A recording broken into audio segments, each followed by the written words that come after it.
우리 이렇게 인사할까요? 복된 하루 되세요. 사랑합니다. 이렇게 인사하겠습니다.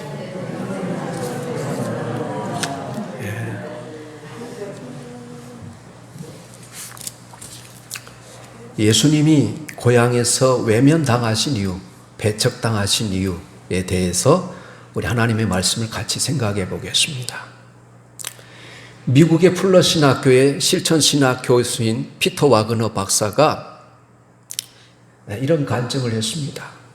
그에게서 배운 신학생들이 다 단기 선교 여행을 떠났습니다. 텍사스주의 멕시코와 국경이 맞닿는 마을을 선택해서 전도 활동을 하게 됐습니다. 길 하나를 두고 이쪽은 미국, 길 건너편에는 멕시코였습니다. 먼저 미국 쪽을 길을 따라가면서 전도를 시작합니다. 그리고 예수 믿으세요. 예수 믿으세요. 사람들은 전도지를 주니까 친절하게 받으면서 격려까지 합니다. 수고하십니다. 그래서 힘을 받고 용기를 얻었습니다. 미국 쪽 길을 다 전도한 후에 이제 길 건너에 멕시코 쪽을 전도하기 시작했습니다. 사람들은 전도지를 받지도 않고 오히려 싸늘한 눈초리를 보내며 그리고 저리 가라고 소리칩니다. 원래 멕시코인들과 그 민족들은 춤추기를 좋아하고 노래하기를 좋아하는 그런 친절한 민족입니다. 그런데 신학생들은 전혀 예상하지 못한 그들의 반응에 큰 충격을 받았습니다. 배척을 받으니 기운도 없어지고 낙심한 채로 그렇게 하루가 지나갔습니다. 그날 밤 전도팀은 모여서 기도하기 시작했습니다. 이튿날 새벽 기도 중에 아이디어 하나가 떠올랐습니다. 전도하기 전에 먼저 기도 행진을 하자는 것이었습니다. 마음속으로 멕시코 마을을 생각하면서 열심히 기도를 하면서 여러분 멕시코 마을에 들어갑니다. 하나님, 그들의 마음을 붙들어 주시고 그리고 하나님의 말씀을 받지 못하도록 방해하는 모든 악한 영들을 묶어 주시고 하나님 그들의 마음에 여유를 주셔서 하나님의 말씀을 받을 수 있게 해주세요. 이렇게 기도하면서 갔더니 그들이 비로소 전도지를 잘 받고 그리고 예수를 믿겠다는 사람이 있었다는 것입니다. 우리가 길 하나를 두고 미국 쪽에서는 하나님의 복음을 환영하고 그리고 길 건너편의 멕시코 사람들은 반응이 싸늘했습니다. 이와 비슷하게 여러분 마가복음 5장은 우리가 이미 마가복음 5장을 살펴봤잖아요. 이 마가복음 5장이 가버나움에서 일어난 사건이에요. 이 가버나움의 사람들은 예수님의 여러분 사역에 적극적으로 반응하면 많은 기적이 일어났어요.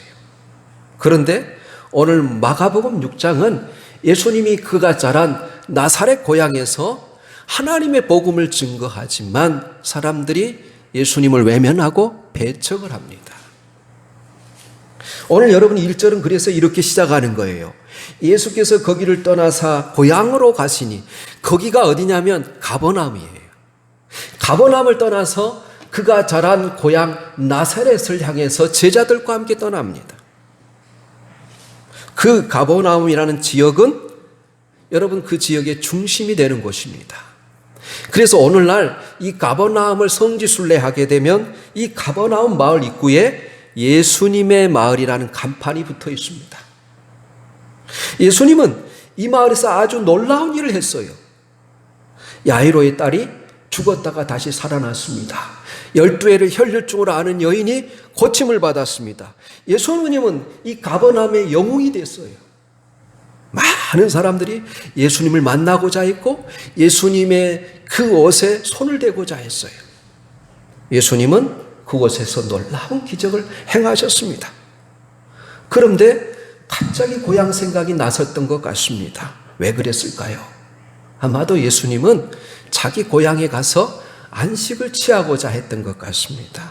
고향은 언제나 우리에게 안식을 주지 않습니까? 그래서 갑자기 고향에 가고 싶은 생각이 들었을지도 모릅니다. 어쩌면 이 가버나움에 생하신 이 놀라운 이적과 기적을 고향 사람들과 함께 나누고 싶어서 아주 오랜만에 고향에 들리신 것 같습니다. 물론 예수님은 어디에서 태어났어요? 베들레헴에서 태어났어요. 그런데 30년 동안 자랐던 곳은 어디냐? 나사렛이에요. 그래서 예수님을 베들레헴 예수라고 하지 않고 뭐라고 그래요? 나사렛 예수라고 그러는 거예요. 결론부터 얘기하자면 예수님이 그의 고향 나사렛에서 환영받지 못하고 배척당하셨습니다. 외면당하셨습니다. 많은 권능과 기적을 행할 수가 없었습니다. 여러분, 이 얼마나 비극입니까? 나사렛 사람들은 손해를 본 겁니다. 그들은 주님의 은혜와 구원을 경험하지 못했고 주님의 영광을 목격하지도 못했고 주님의 위대한 능력을 체험하지도 못했습니다. 그분을 통해서 나타날 위대한 은혜와 사랑과 기적의 기회를 상실하고 말았습니다. 커다란 비극입니다. 그렇다면 예수님이 나사렛에서 기적을 행하시지 않고 외면당하신 이유가 무엇일까요? 왜 배척을 당하셨을까요? 첫째로 누구보다도 더 환영하고 따뜻하게 대접받아야 할 이 고향 사람들이 반대로 타향 사람들보다 더 예수님을 배척한 이유가 무엇일까요?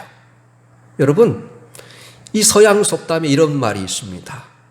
친밀함은 경멸함을 낳는다라는 말이 있어요. 가까워지면 가까워질수록 더욱 여러분 A와 존경심을 가지고 대해야 되는데 사람들이 A도 잊어버리고 존경심도 상실해 너무 친해졌어. 그래서 왜 그랬느냐면 그것은 사람들이 흔히 가깝게 지내면 그 사람을 잘 안다고 생각하기 때문에 이미 그 사람에 대한 고정관념을 가지고 그 사람을 대하기 때문이에요. 그래서 나사렛 사람들이 우리 주님을 배척했습니다. 그들은 여러 해를 그들과 함께 살았고 그들의 그 예수님의 형제들과 자매들을 잘 알고 있는 예수를 이 공적인 랍비로 선생으로 추종할 만한 생각을 할 수가 없었어요. 생각해 보십시오. 그런데 이 땅에 나사렛 마을만큼 특권을 가진 곳이 있을까요? 30년 동안 하나님의 아들이 이 도시에서 거주했습니다. 그 거리를 이리저리 다녔습니다. 그는 흠없이 온전하게 사시면서 그곳의 주민들이 보는 앞에서 하나님과 동행했습니다. 그러나 그것은 나사렛 사람들에게 아무런 효과가 없었어요. 주님께서 아주 오랜만에 고향에 오셔서 회당에서 가르치실 때 그들은 복음을 받아들이지 않았어요. 무엇 때문입니까? 그들은 누구보다도 예수님에 대해서 잘 알고 있었다고 생각하기 때문이에요. 오랫동안 한 동네에 살면서 그들과 함께 먹고 마시며 살았던 자가 그들의 주의와 관심을 끌 만한 어떠한 권세를 가지고 있다는 것을 믿으려 하지 않았습니다. 그들은 이 섣부른 고정관념에 사로잡혀서 하나님의 아들의 그 메시아 되심의 진면목을 볼 수가 없었어요. 그것이 여러분 2절 말씀. 여러분 오늘 2절에 보면 안식일이 되어서 회당에서 가르치시니 많은 사람들이 듣고 놀라 이르되 이 사람이 어디서 이런 것을 얻었느냐? 이 사람이 받은 지혜와 그 손으로 이루어지는 이런 권능이 어찌 됨이냐? 이렇게 반응을 해요. 예수님의 그 가르침, 그 교훈에 놀랍습니다. 여러분 그 권능에 큰 여러분 놀라운 반응을 했지만 오늘날에도 이 세상에는 그리스도에 대한 진정한 믿음은 없으면서도 그 능력과 교훈의 탁월함에 대해서 입으로 인정하는 사람들이 많이 있습니다. 심지어 유대인들조차도 예수님의 능력과 그 교훈의 탁월함에 놀라서 여러분 예수님을 인정하는 사람들이 많아요. 그래 예수님을 선지자로 여깁니다. 그러나 여러분 그들이 예수님을 메시아로 구원자로 주님으로 영접하지는 않았습니다. 이것은 매우 위험한 일이에요. 여러분 우리가 예수님에 대한 감탄과 존경 혹은 두려움을 진정한 신앙으로 혼동해서는 안 된다는 거예요, 여러분. 예수님의 그 위대함과 교훈의 탁월함에 대해서 여러분, 유대인들은 놀라고 감탄하면서도 예수님을 십자가에 못 박았어요. 여러분, 예수님을 그 놀라운 기적과 그 예수님의 그 권능과 그 교훈에 대해서 놀란다 할지라도 그분을 나의 주님으로 영접하는 것하고는 완전히 차이가 있습니다. 복음서에 보면 뭐래요? 귀신들조차도 예수님이 가는 곳마다 예수님 앞에 엎드려서 여러분 지극히 높으신 하나님의 아들이라고 무릎을 꿇습니다. 그렇다고 해서 그 귀신들이 예수님을 진정 하나님의 아들로 모시고 섬기는 것은 아닙니다. 그러므로 우리가 믿는다고 하면서 그리스도를 인정하고 감탄하는 정도에 머물러서는 안 돼요. 우리는 적극적으로 우리의 마음의 문을 열고 우리 중심에 그리스도를 주로 모셔드리고 그분과 함께 살아가야 하는 거예요. 신앙이 뭐냐? 그분과 함께 사는 거예요. 믿습니까? 그분이 내 안에 거하고 내가 그분 안에 거하고 그분과 더불어 살아가는 삶이 뭐냐? 신앙이라는 거예요. 이것을 알고 이것을 인식하며 이것을 믿는 것은 어마어마한 차이예요, 여러분. 하나님이 나의 모든 것을 보고 나의 모든 것을 듣고 나의 모든 것을 여러분 아신다는 것을 믿고 그분과 더불어 살아가는 것과 그분의 놀라운 능력과 교훈에 여러분 감격하며 감탄하는 것은 엄청난 차이가 있어요. 우리 한번 이사야서 29장 13절하고 야고보서 2장 19절 말씀 우리 같이 읽겠습니다. 올려주시면 우리 같이 읽습니다. 우리 같이 읽습니다. 시작. 주께서 이르시되 이 백성이 입으로는 나를 가까이하여 입술로는 나를 공경하나 그들의 마음은 내게서 멀리 떠났나니 그들이 나를 경외함은 사람의 계명으로 가르침을 받았을 뿐이라. 또 야고보서 2장 19절 말씀입니다. 시작. 네가 하나님은 한 분이신 줄 믿느냐? 잘 아는들 다 귀신들도 믿고 떠드느니라. 이렇게 말해요. 그러므로 사랑하는 교우 여러분, 우리는 섣부른 지식에서 비롯된 이 잘못된 신앙적인 고정관념에 빠지지 않도록 이 나사렛 사람들처럼 예수님을 알고 있다는 것, 예수님에 대한 익숙함에 대해서 이 고정관념으로 예수님을 대하는 것에 대해서 우리가 벗어나야 됩니다. 특별히 오랜 신앙 연륜을 가진 사람일수록 더 겸손한 자세로 하나님의 말씀을 듣도록 여러분 집중하십시오. 성경을 읽을 때도 이 말씀을 예전에 읽어서 안다고 생각하지 말고 처음 읽는 것처럼 읽으십시오. 말씀이 선포될 때마다 이미 들었던 말씀, 여러분 1대집부터 2대집, 3대집까지 다 이미 아는 사람들도 있어요. 다 안다고 생각하지 말고 처음 듣는 말씀이라, 오늘 내게 주신 말씀이라 생각하고 아멘 할 때 하나님의 역사가 나타날 줄 믿습니다. 이런 자세가 항상 중요해요. 그래서 어떤 분들은 성경을 읽을 때마다 그 말씀을 통해 새로운 깨달음을 얻기 위해서 밑줄 치고 읽었던 익숙한 성경이 아니라 새로운 번역판이나 새 성경으로 성경을 읽으려고 해요. 왜냐하면 익숙함이나 내가 알고 있다는 그 고정관념에서 벗어나기 위해서 그러는 거예요.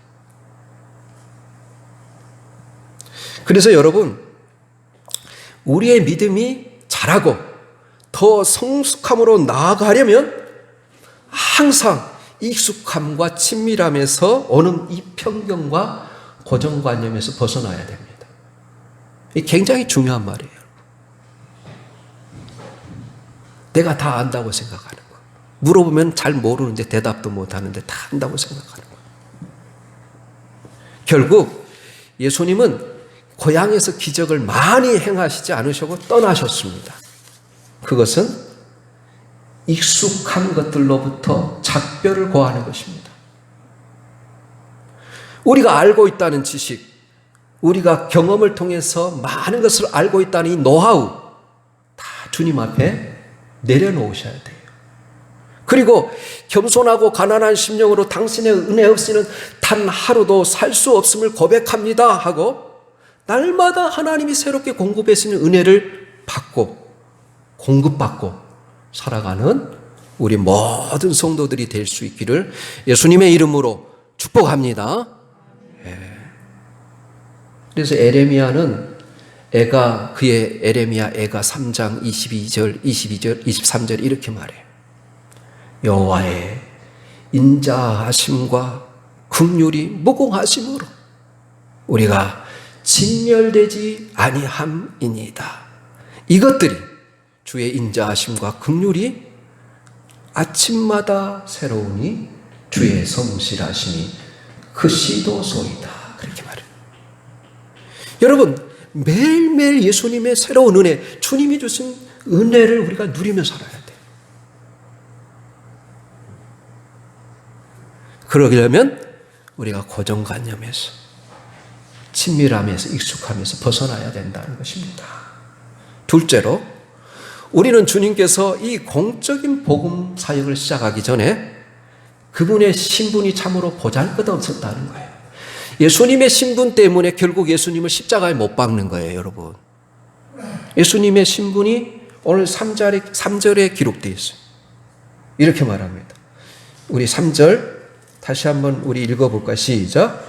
이 사람이 마리아 아들 목수가 아니냐? 야고보와 요셉과 유다와 시몬의 형제가 아니냐? 그 누이들이 우리와 함께 여기 있지 아니하냐 하고 예수를 배척한지라. 그렇게 말해요. 이 사람이 마리아의 아들 목수가 아니냐 그러는 거예요. 이것은 주목할 만한 이야기입니다. 이 말씀은 마가복음에만 기록되어 있어요. 분명하고 확실한 것은 나사렛 사람들은 예수님의 말씀과 그 가르침을 듣고 놀랐습니다. 그런데 이 놀라움과 경탄과 존경심에서 비롯된 것이 아니라 뭐라 그런 것입니까? 아니, 쟤 누구야? 그 말이에요. 쟤 누구의 아들 아니야? 그 말이에요. 그런데 저런 지식과 그 권능이 도대체 어디서 나온 거냐? 의아함과 의심에서 비롯된 놀라움이에요. 그리고 그들의 의도는 정확하게 3절에서 이야기하는 거예요. 이 사람이 마리아의 아들 목수가 아니냐 그러거든요. 여러분, 나사렛 사람들이 예수님을 요셉의 아들이 아니라 뭐라 그래요? 마리아의 아들이라고 합니다. 이 마리아의 아들로 칭한 것은 요셉이 이미 죽었다는 것을 상징하는 말이에요, 사실. 예. 그런데 유대인들에게 있어서 아버지가 아무리 일찍 돌아가셨을지라도 그 자녀를 지칭할 때 아버지의 이름을 덧붙여서 부르는 것이 관례이고 전통입니다. 그렇다면 당연히 예수님을 뭐라고 불렀어야 돼요? 요셉의 아들 예수가 아니냐 그래야 되죠. 그런데 어머니의 마리아의 이름을 붙여서 불렀다는 것은 예수님을 과부의 아들, 아비 없는 자식이라고 비하해서 부르는 것과 같습니다. 거기에 이 목수라는 직업까지 들먹인 것을 보면 그들이 얼마나 예수님을 비웃고 폄하하고 있는지 잘 알 수 있습니다.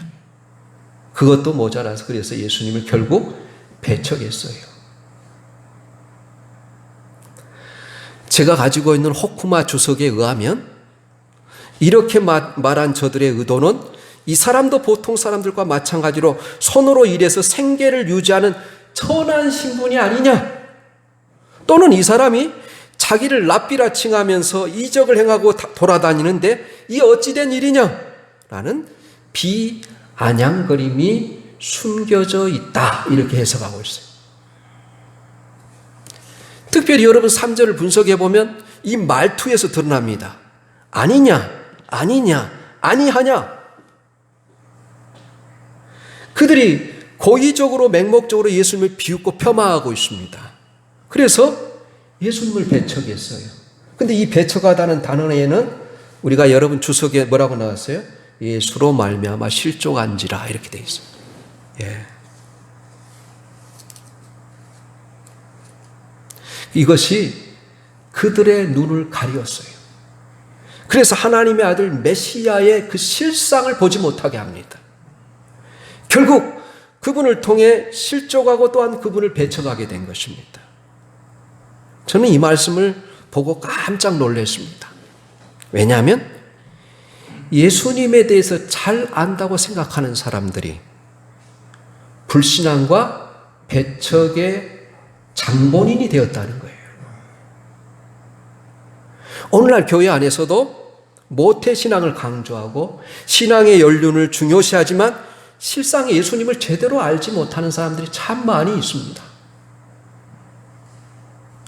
예수님을 안다고 하지만 정작 그분을 하나님의 아들로 인정하고 예수님과 친밀한 교제를 누리며 예수님께 기도하며 사는 사람은 참 찾아보기 힘들어요. 전 인격적으로 예수님을 만나 거듭난 경험이 없는 거예요.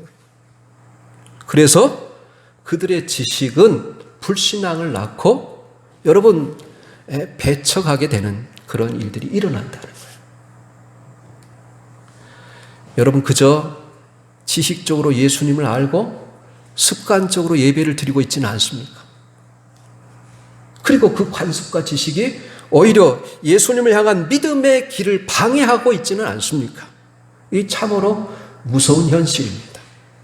그래서 4절에 예수께서 그들에게 이르시되 선지자는 자기 고향과 친척들로부터 환영을 받지 못한다. 그래요. 다시 말해 가장 가까운 이웃들에게 배척당하는 것이 당연하다는 거예요. 왜요? 그들은 우리 예수님을 겉모습으로 전에 목수의 아들이라는 신분을 가지고 판단하였기 때문입니다. 그래서 예수님은 멸시당하고 배척당하는 것을 알면서도 그럼에도 불구하고 이 모든 것을 제자들에게 보여주시기 위해서 의도적으로 제자들을 나사렛으로 같이 데리고 간 거예요. 왜요? 그들을 세상 가운데 파송하기 전에 여러분 7절부터 13절은 세상 가운데 파송하는 거예요. 둘씩 예수님의 제자들을 짝지어서 세상 가운데 전도하러 보냅니다. 파송하기 전에 무엇을 가르쳐주고자 했을까요? 얘들아, 나를 따른다는 것은 박수와 환호성만 있는 줄 아느냐? 따뜻한 안대와 포근한 잠자리, 부귀와 영화가 너희들을 기다릴 줄 아느냐? 아니다. 복음을 위하여 걷는 전도자의 삶에는 멸시도 있고 핍박도 있고 조롱과 고난이 항상 뒤따르니 준비하고 떠나라. 그러기 위해서 예수님의 제자들 데리고 간 거예요. 그런 뒤에 예수님은 제자들을 파송합니다. 둘씩. 왜 둘씩 파송할까요? 성경에 의하면 한 사람은 맞설 수 없고 두 사람은 맞설 수 있나니 한 사람은 반드시 피한다는 거예요. 전도서 4장 12절에 보면 한 사람이 넘어지면 한 사람이 일으켜 줄 수 있기 때문에 그래요. 그런데 여러분 우리가 7절에서 13절까지 보면 예수님께서 이 전도 여행을 제자들을 보내는데 파송하는데 아무것도 가지고 가지 말라고 그래요. 딱 허락한 것이 세 가지입니다. 하나는 지팡이, 자기들의 신변을 보호하기 위한 지팡이, 또 하나는 신발, 그리고 옷 2벌 이상 가지지 말라고 그래요. 그런데 여기서 언급하는 모든 것들이 여러분 사실 여행을 할 때 반드시 필요한 것들이에요. 그런데 예수님은 이 전도 여행을 파송하는 제자들에게 오직 필요한 필수품마저도 의지하지 말고 누구만 의지하라는 거예요? 하나님만 의지하라는 거예요. 하나님이 공급해 주실 것을 믿고 하나님이 너희와 함께 하신 것을 믿고 하면 하나님이 책임져 주실 것이다. 그러는 거예요. 그래서 그렇게 믿고 갔을 때 많은 기적과 능력이 나타나게 됩니다. 세 번째로 예수님이 고향에서 권능을 행하실 수 없었고 그들로부터 배척을 받으신 이유는 예수님을 믿음으로 영접할 준비가 되지 않았다는 거예요. 5절 6절이에요, 여러분. 자, 5절 6절 거기서는 아무 권능도 행하실 수 없어 다만 소수의 병자에게 안수하여 고치실 뿐이었고 그들이 믿지 않음을 이상히 여기셨더라 그래요. 예수님이 그의 고향에서 많은 능력을 행하실 수 없는 이유는 그에게 능력이 없어서가 아니라 고향 사람들의 불신앙 때문이었다 그러는 거예요. 예수님의 치유의 은총을 받고자, 예수님께 고침을 받고자 사모하고 간절히 기다리는 심령이 없었다는 것입니다. 사실은 사람의 믿음 없이는 하나님의 기적은 나타날 수 없어요. 그 믿음이 뭐라고 그랬어요? 히브리서 11장 6절에 믿음이 없이는 하나님을 기쁘시게 하지 못하나니 하나님이 살아계신 것과 하나님이 살아계신 걸 반드시 믿어야 돼. 그리고 그를 찾는 자들에게 상 주시는 이심을 믿어야 된다. 우리가 구하고 찾는 자에게 하나님이 응답해 주실 것을 믿는 것. 지금 하나님이 살아계셔서 나와 함께 계신다는 걸 믿는 것, 이 믿음이 없이는 기적이 일어날 수 없어요.